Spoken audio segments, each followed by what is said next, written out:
How to download Popcorn Time on iPhone.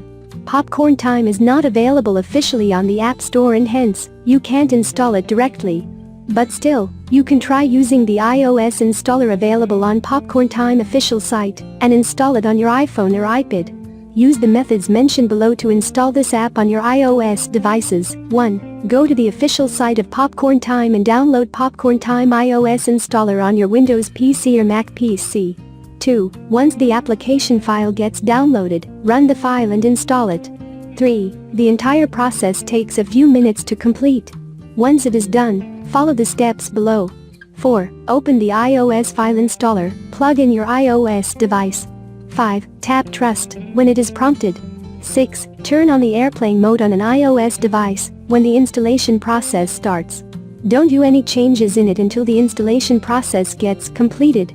7. Once the installation is done, open the file without turning off the airplane mode. 8. Now, the user can open the Popcorn Time application file, where a new pop-up screen appears. Tap Trust. 9. Turn off the airplane mode in your iOS device. 10. Finally, the work is done. The user can disconnect your iOS device from PC and enjoy their favorite TV shows, movies, and series on Popcorn Time. Thanks for watching.